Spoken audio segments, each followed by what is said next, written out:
Class 9 English Lesson 1 Tales of Bhola Bengali meaning. Bhola and his wife lived at the western end of our village. A large bogol tree overshadowed their hut. In the bogol tree lived a small group of monkeys. Bhola and his wife did not mind it. আমাদের গ্রামের পশ্চিম দিকের একেবারে শেষ প্রান্তে ভোলা দাদু তার স্ত্রী বসবাস করতেন। তাদেরকে ছায়াচ্ছন্ন করে রাখতো বিশাল একটা বোকাল গাছ। সেই বোকাল গাছে বাদুদের একটা ছোট দল বাস করতো। তার জন্য অবশ্য ভোলা দাদু তার স্ত্রী কিছু মনে করতেন না। One moonlight night we were returning from a festival. The road was long and foggy. I was reading on the village chowkidar's soldiers. Suddenly, Bhola let out a loud wail. Everyone in our party was surprised. We halted. Inquiry revealed that Bhola had taken his grandson to the festival. He had tightly held on to the two fingers of the boy. এক জ্যোৎস্ন রাতে আমরা এক উৎসব থেকে ফিরছিলাম। রাস্তা ছিল দীর্ঘ আর কুয়াশাচ্ছন্ন। গ্রামে চৌকিদারের কাঁধে চেপে আমি এগোচ্ছিলাম। হঠাৎই ভোলা দাদু উচ্চস্বরে একবার বিলাপ করে উঠলেন।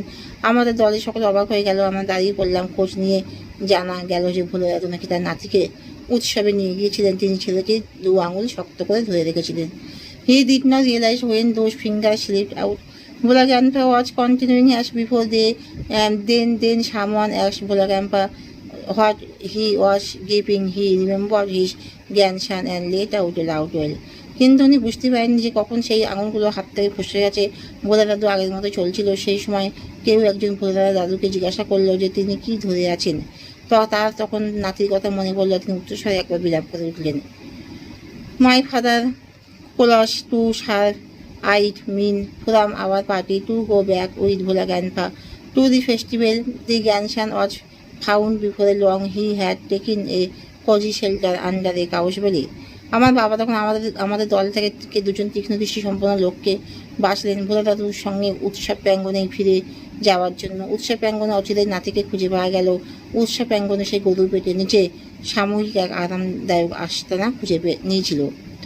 I remember another funny incident about Bhola related by my father. It had been a rainy afternoon. Bhola wild with excitement, told my father and his friends that he had seen a gang of pirates.